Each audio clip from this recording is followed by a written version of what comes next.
Quando eu comecei a desenvolver uma vida séria de estudos, uma das dúvidas que me surgiu foi de que modo eu posso melhor estudar e ler as obras literárias. Essa é uma pergunta frequente dentre aquelas pessoas que iniciam uma educação clássica, porque o modo de ler literatura com a qual a maior parte das pessoas está acostumada hoje não é o modo mais devido. E os frutos são logo percebidos, ainda mais quando tratamos dos grandes clássicos da literatura, como falando dos Lusíadas de Camões ou da Divina Comédia de Dante Alighieri. Essa foi uma pergunta que eu me fiz diante de uma grande frustração.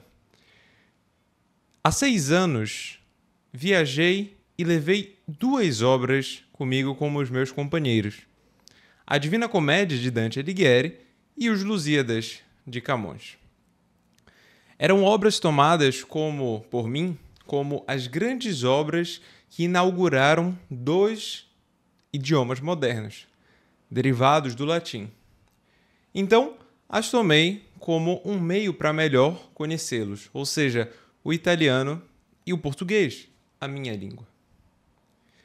Ao longo da viagem, já no avião, fui lendo essas obras e ouvindo, em primeiro lugar de Camões, as armas e os barões assinalados que do ocidental praia lusitana, por mares nunca dantes navegados, passaram inda lenda taprobana, em perigos e guerras se esforçaram mais do que prometia a força humana, e entre gente remota edificaram novo reino que tanto sublimaram.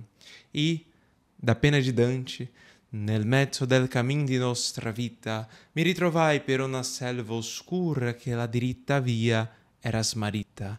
Ai quanto a dir qual era cosa dura, esta selva selvaggia e aspra e forte che nel pensier rinnova la paura, tanto è amara che poco è più morte, ma per tratar del ben che vi trovai, dirò di l'altre cose che vos scorte. E quando li esses primeiros versos, a minha primeira reação foi, há muitas palavras aqui que me são desconhecidas. Então, eu preciso buscar no dicionário. Taprobana em Camões. E o que Camões quer fazer quando ele fala sobre as armas e os barões assinalados? O que acontece com eles? Né? E eu passei a leitura inteira, a primeira leitura dessas obras, buscando significados no dicionário. É um passo necessário para entender a grande literatura, até porque as palavras ali utilizadas, elas são, de forma proposital, são escolhidas de forma proposital, de modo que não tenhamos um contato tão próximo com a realidade na qual nós vivemos. Isso só se dá quando visa descrever diálogos. Então, é algo normal de ser feito. Mas não é normal a falta de compreensão do texto das mensagens inteiras. Por isso, neste vídeo, além de tratar um pouco sobre como ler a literatura, eu quero te dar a definição e alguns passos para que essa leitura seja muito mais proveitosa, prolífica, com muitas proles. Então, em primeiro lugar, para que a gente tenha isso em mente, tomemos a minha experiência. Desconhecendo o que exigir de uma obra literária, como consultá-la, o que eu fiz? Busquei todas as palavras no dicionário, coloquei ali, buscava algumas referências em obras de mitologia, escrevia os seus significados. Mas ao final da leitura, essas informações não estavam sistematizadas, não estavam ordenadas, de modo que eu pudesse, então, explicar para alguém, tecer comentários profundos sobre o que li e até incorporar na minha própria vida. Para que isso seja feito de modo fácil, de modo ordenado, sem erro, nós temos algumas dicas. Mas essas dicas, ou conselhos, melhor dizendo, precisam, para que sejam claramente compreendidas, de uma definição do que é a própria literatura. E para dá-la, é preciso, em primeiro lugar, entender o que é a linguagem. No século XVI, um frade dominicano chamado Fernão de Oliveira escreveu a primeira gramática que nós conhecemos da língua portuguesa. No momento em que o Renascimento estava florescendo e diversos gramáticos, diversos estudiosos dessa arte estavam escrevendo as gramáticas das línguas vulgares, ou seja, as corrupções da língua latina. E Fernão de Oliveira entrou nesse meio, em especial um meio repleto de italianos, e fez a gramática da língua portuguesa. Nas primeiras linhas do primeiro capítulo, logo na abertura após a sua dedicatória, ele diz que a linguagem é figura do entendimento. Linguagem é figura do entendimento. Essa não é uma noção nova, né? Nova somente no sentido de que talvez tenha sido esquecida, mas já está presente na obra Perihermeneias de Aristóteles sobre a interpretação, em que ele trata de uma das partes da lógica, a parte da lógica do juízo. E logo no início ele vai abordar o que são os signos, as vozes, os símbolos, as palavras, nesse sentido. Qual a relação entre elas e o nosso entendimento, a nossa compreensão das coisas. E como diz muito bem Fernão de Oliveira, a linguagem é figura do entendimento. Figura como algo exterior mesmo, algo sensível que nós podemos perceber. É quase como se fosse a forma, o formato, né? De algo que é interior, de algo que é mental, de algo que nós entendemos. E a partir desse entendimento, nós desenvolvemos símbolos para comunicar, tornar comum, tornar uma só aquela informação, aquela ideia entre quem comunica e aquele a quem se destina a comunicação. A partir dessa noção de linguagem, nós podemos dar o segundo passo e avançar alguns séculos até 1934, que é quando um crítico literário norte-americano chamado Ezra Pound publica uma obra cujo título é ABC da Literatura. E nessa obra ele diz que a literatura não mais a linguagem, mas a literatura é linguagem carregada de significado. Ou seja, nós temos em primeiro lugar a linguagem como figura do entendimento. Só que quando essa figura do nosso entendimento é carregada, é repleta, não é monótona, mas polítona, digamos assim, ou seja, tem muitos tons, ela é variada, ela é melódica, então nós estamos na literatura. E ele continua, a alta literatura nada mais é do que linguagem carregadíssima, linguagem com muito, muito significado. E a partir dessa definição, nós podemos compreender melhor o que se propõe, a que se propõe, qual a finalidade dos autores numa obra literária. Ou seja, é transmitir uma figura do nosso entendimento que exige de nós a investigação e, de forma ainda mais precisa, a imaginação de quais são os significados, de quais são as imagens que ali estão condensadas, né? O Pound também diz nessa obra que a literatura consegue condensar muitas realidades. Ou seja, não estamos meramente lendo um manual de instruções, ou um texto reto, um texto plano, do qual nós podemos apenas retirar uma única observação, um único significado. Mas é uma comunicação que é feita por meio de uma figura, de uma imagem sensível, e a partir da qual nós podemos ter contato com diversas realidades, as quais foram contempladas pelo autor, pelo escritor, e postas ali, e condensadas naquele símbolo. Então nós temos de compreender o símbolo que está sendo utilizado, né, e o seu significado. Porém, o seu significado não é unívoco, não é monótono, não é um significado direto. Ou seja, não é apenas o significado literal ao qual nós devemos nos ater, conquanto ele seja muito importante. Muito importante porque para aprender bem sobre uma obra literária, nós precisamos entender quais são os símbolos que ali estão sendo utilizados, quais são as figuras utilizadas, os recursos utilizados pelo autor, os recursos mais sensíveis, né? E há um grande erro nesse ponto, pois muitas pessoas entendem a literatura é uma obra com muitos significados. Por isso, vou buscar o significado. Mas para buscar o significado, nós precisamos bem entender o signo, o símbolo, que é o que nos conecta com a realidade, com o significado propriamente, né?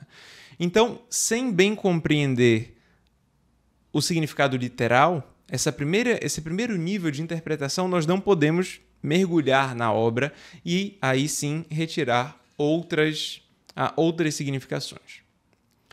Então, por exemplo, quando nós estamos falando dos Lusíadas, né, cujas duas primeiras instâncias, ou seja, esse conjunto de 8 versos,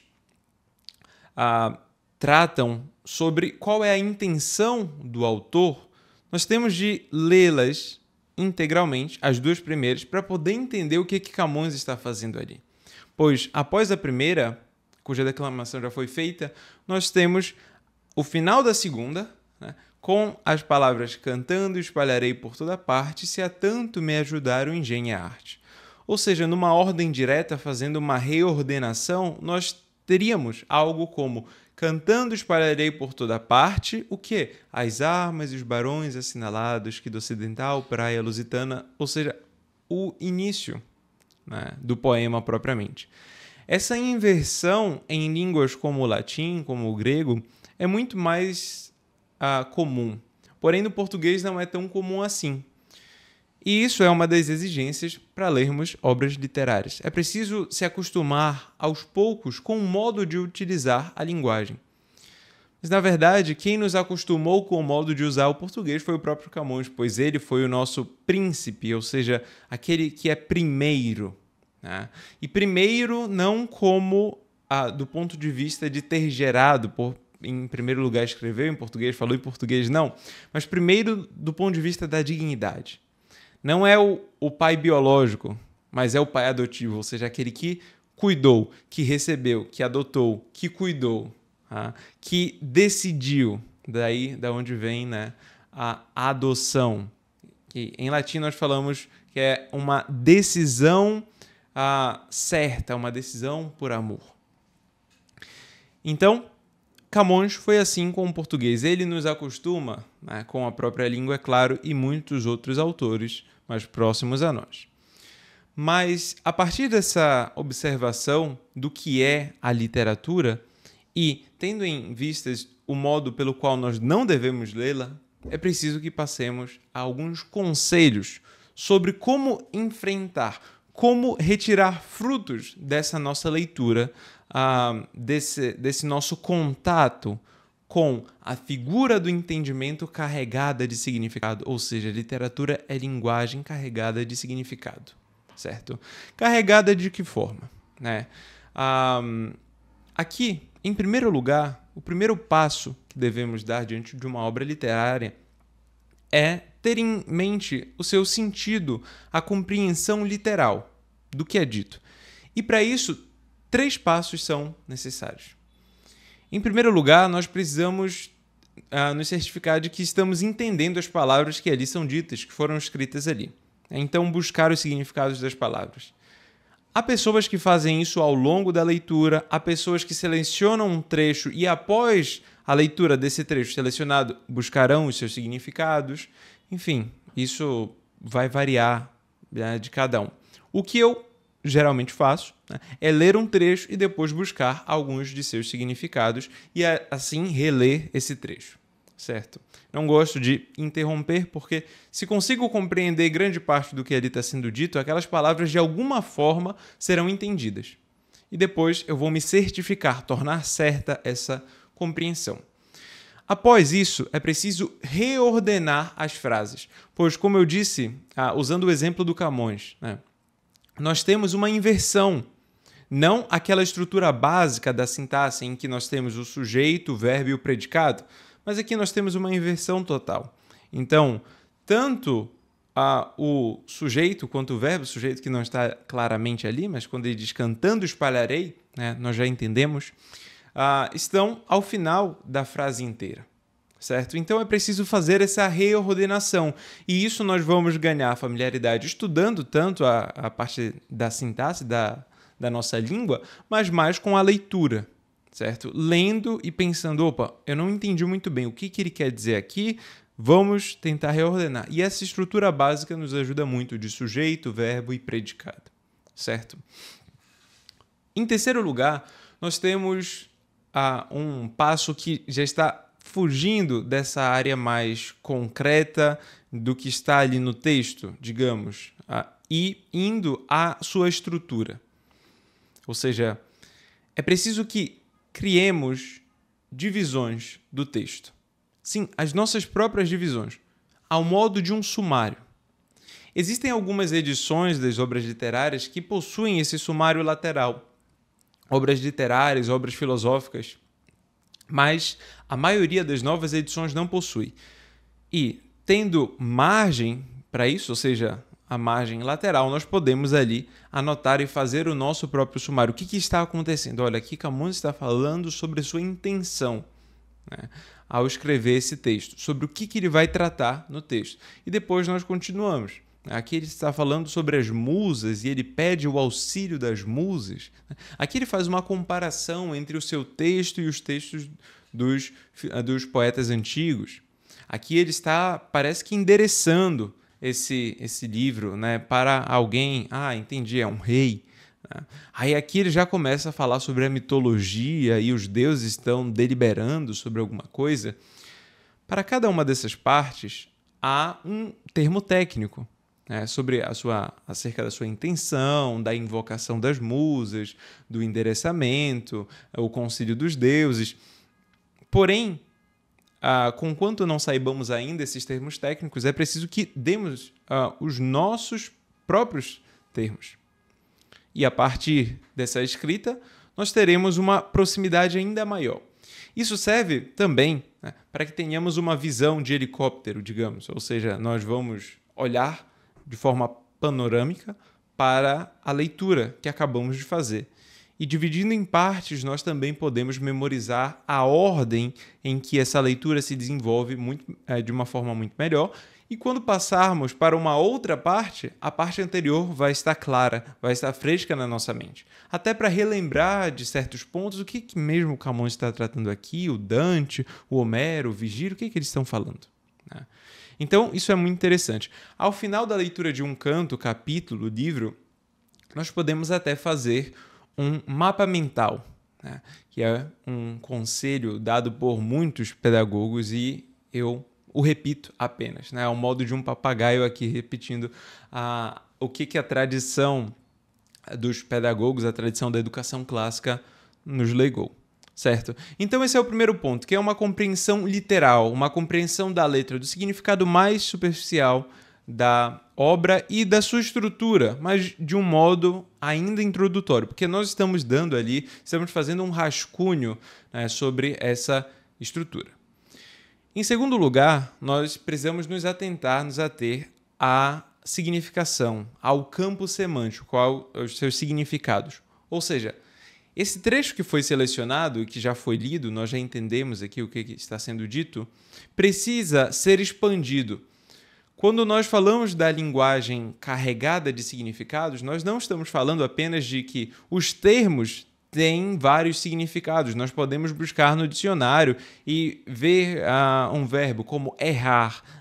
É fazer uma ação de um modo errôneo, né? Ou é errar no sentido de andar por aí sem uma direção bem clara. Não, mas não é somente nesse sentido. Esse sentido está no primeiro passo, né, da compreensão literal. Mas a segunda, que diz respeito à investigação do significado, à investigação do campo semântico, precisa se ater ao significado do ponto de vista da sua profundidade. Ou seja, de que modo essa mesma ação, essa mesma experiência, essa mesma imagem consegue me comunicar com aspectos que não são tão claros do ponto de vista literal. E quais seriam esses aspectos? Dois, principalmente, né? A interpretação que nós chamamos de alegórica, ou seja, falar de outro modo, isso que significa uma alegoria, né? É tratar sobre um assunto, mas de outra forma, a partir de uma imagem. Então, isso é próprio da literatura, né? Por ela ser carregada de significados, ela possibilita essa interpretação alegórica. O autor quer falar de alguma coisa com essas suas palavras, né? Então, nós temos na Divina Comédia, Dante, no começo, no primeiro canto do Inferno, Dante encontra as feras. O leão, o lobo, a loba, melhor dizendo, e aí ele fica assustado, né, com as feras que estão ali. E a onça também, né, as três feras, o leão, a loba e a onça. E ele fica assustado porque elas começam a aparecer, começam a impedir que ele prossiga. O que elas significam, né? O que ele estava tentando fazer? Dante está tentando subir um monte, né? Esse monte depois nós veremos que é o monte do purgatório.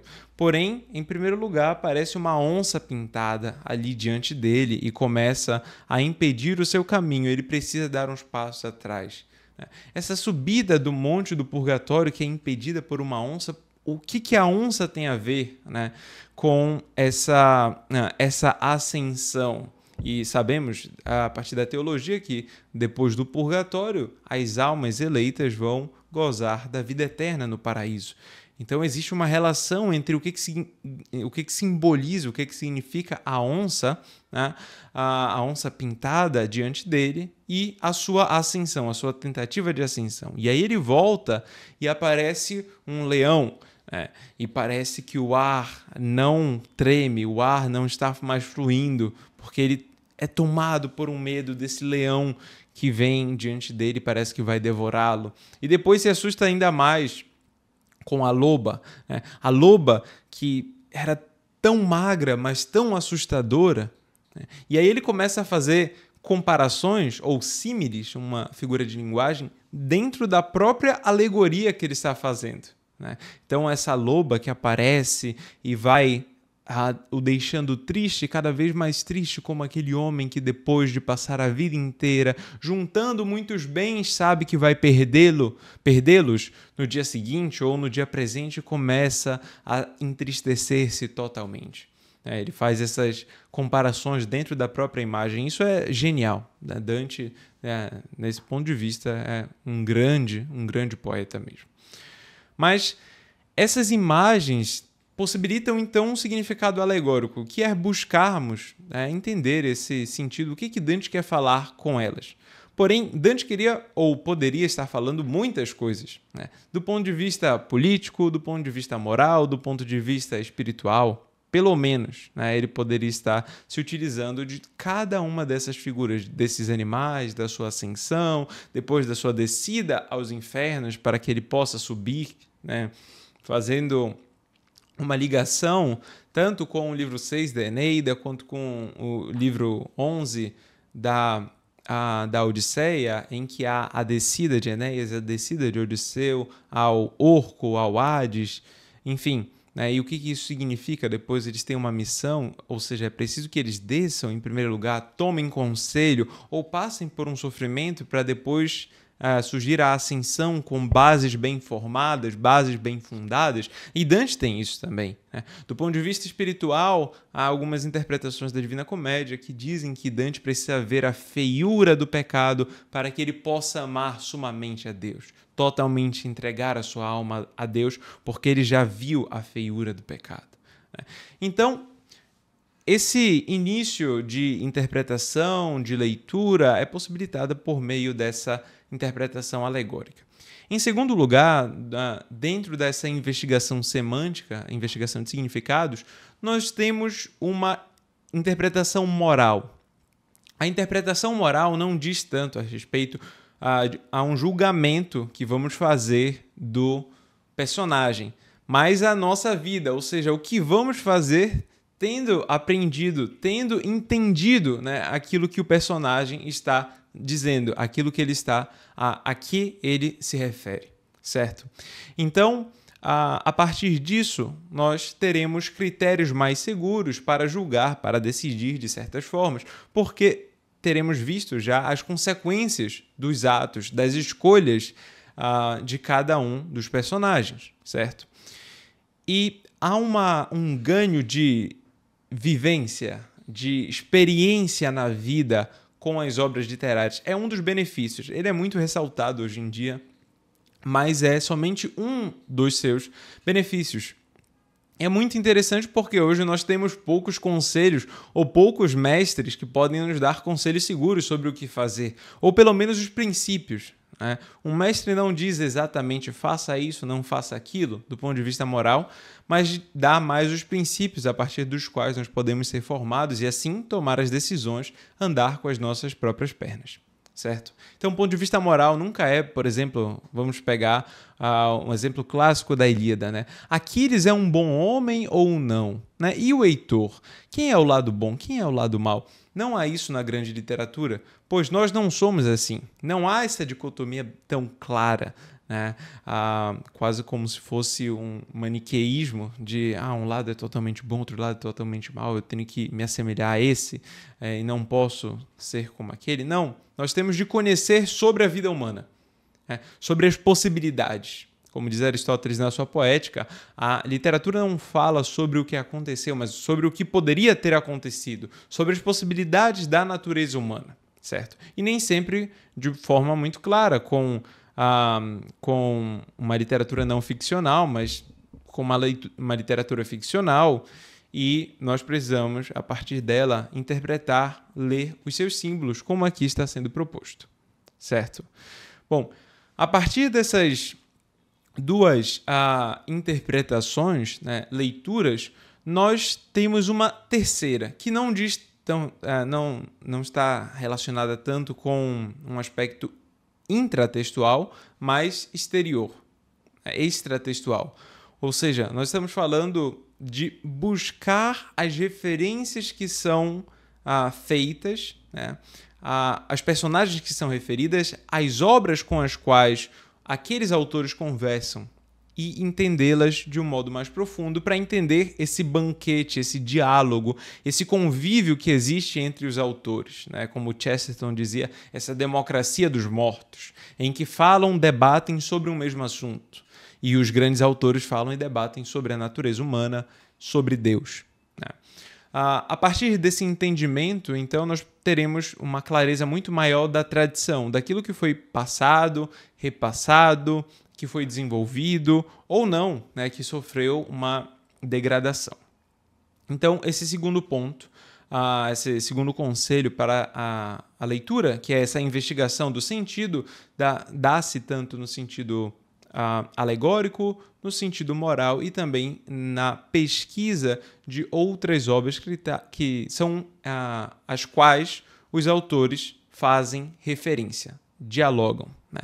Como nós temos o clássico exemplo das armas e dos barões assinalados, as armas e os barões assinalados, ou seja, as armas e os homens de grande importância, né?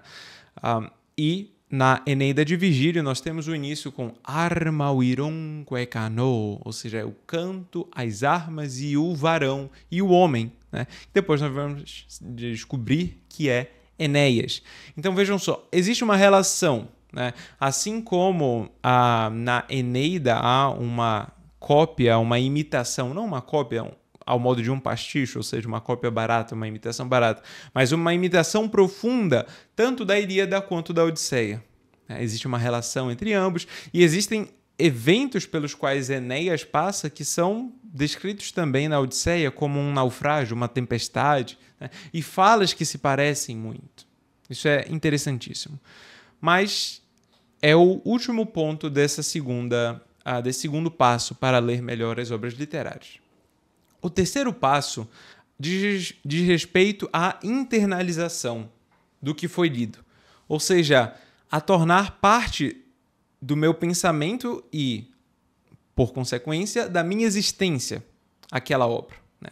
Eu tê-la quase como se fosse uma segunda natureza, ou seja, tornou-se um hábito, né? Refletir sobre ela, utilizar os seus pensamentos, utilizar as suas imagens, enfim. E essa internalização se dá, em primeiro lugar, com uma espécie de resumo que nós podemos fazer, uma narração própria nossa dessa obra. Ou nós podemos chamar ainda de um argumento, certo? É o nome utilizado antigamente para esse ato, que é de fazer um pequeno resumo, uma pequena narração.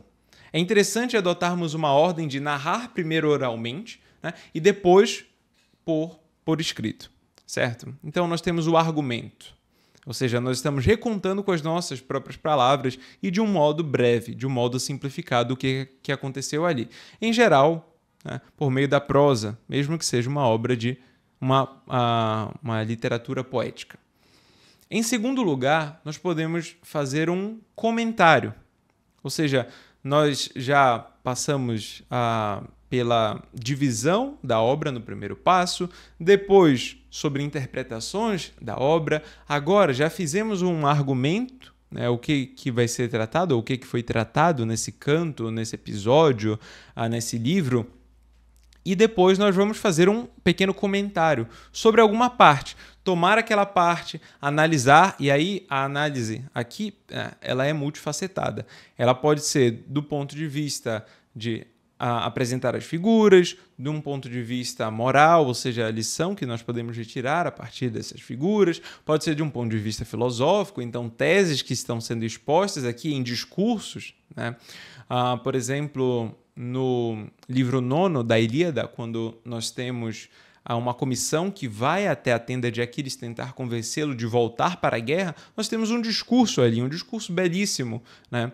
Vários discursos, melhor dizendo. Né? E o discurso de Odisseu chama muita atenção, o discurso de Fenícia, ou Fênix, chama muita atenção. Né? Ou ainda na Divina Comédia, ali pelo canto 26 do Inferno, quando nós temos a figura de Odisseu, um discurso de Odisseu que está no inferno, porque levou seus companheiros, depois de já ter chegado à ilha de Ítaca, a ilha em que ele era rei, né? E ele convence os companheiros com um discurso belíssimo também. Uma das frases mais belas da Divina Comédia está ali no meio do seu discurso, conquanto ele tenha convencido seus companheiros a uma viagem terrível, né? E que os levou ao inferno, segundo Dante. Então, nós podemos fazer diversos comentários, diversas análises, né? Aí cada leitor vai ser livre. Mas pensem só na consequência disso. Nós estamos tornando a obra parte de nós, certo? Ou seja, imaginando aquelas cenas, aquelas experiências, né? Retirando o que é útil para a nossa vida e argumentando a partir disso. A obra já está esquematizada, já está dividida, já está argumentada. Nós já conseguimos vislumbrar quais são as interpretações possíveis, as relações possíveis, certo? Agora vamos comentar. Um terceiro ponto nessa internalização da obra é memorizar alguns passos, algumas partes, alguns trechos, algumas estrofes, né? Então, se vocês forem ao meu Instagram, há muitas recitações, tanto dos Lusíadas quanto do primeiro canto integralmente da Divina Comédia de Dante Alighieri, do Inferno, né? O primeiro canto do Inferno da Divina Comédia, em italiano, ou em toscano, melhor dizendo. Então, esse é um ponto muito interessante, porque essa não é uma memorização vazia. Várias e várias vezes, como eu demonstrei aqui, eu tomo alguns trechos e começo a tecer alguns comentários a respeito desses trechos, né? E tomar algumas decisões e me lembrar de algumas coisas que Dante cita, sobre as quais Dante comenta. Então, isso é muito interessante, essa memorização é muito útil, né? E eu diria que até mesmo para imitarmos quando está na nossa língua ou em outra língua, mas nós estamos aprendendo essa língua, para imitarmos as palavras, para imitarmos as frases, utilizarmos talvez as mesmas frases, ipsis literis, nas mesmas letras, né? E assim ter uma riqueza muito maior na nossa comunicação. Um breve exemplo sobre isso é que, certo ano, eu fui à Itália, estava na cidade de Virgílio, chamado Mantua, na casa de amigos. E aí foi o uma pessoa que estava trabalhando ali na casa e eu estava conversando com ele e cuidando, olhando a filha desse meu casal de amigos que moram lá. E aí ela estava comendo muito, né? Era uma criança, estava comendo ali na cadeirinha de bebê.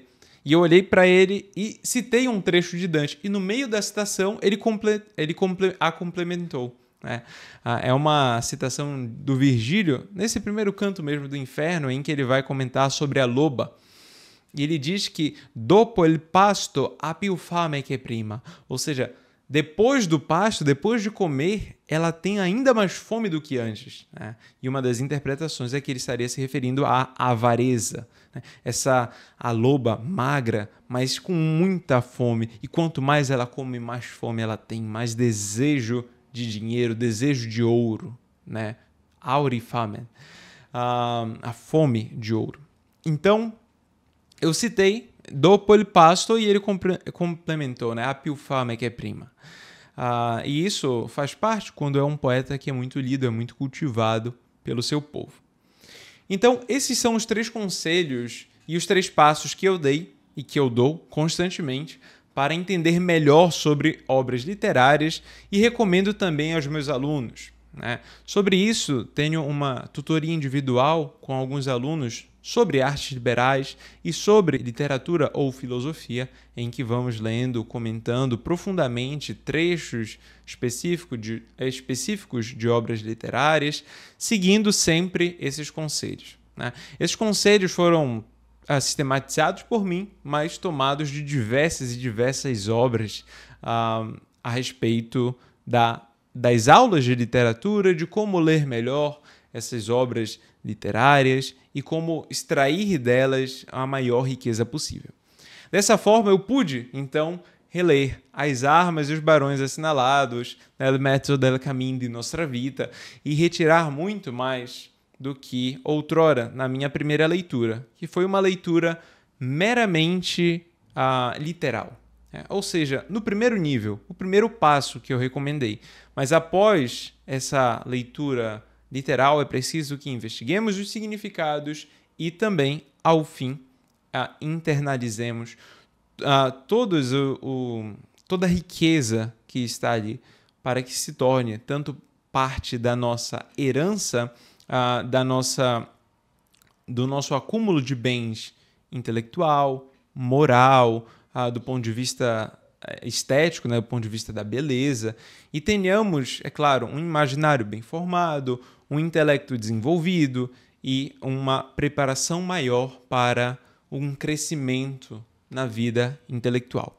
A partir desses 3 passos, então, eu pude ler e continuo lendo diversas obras literárias.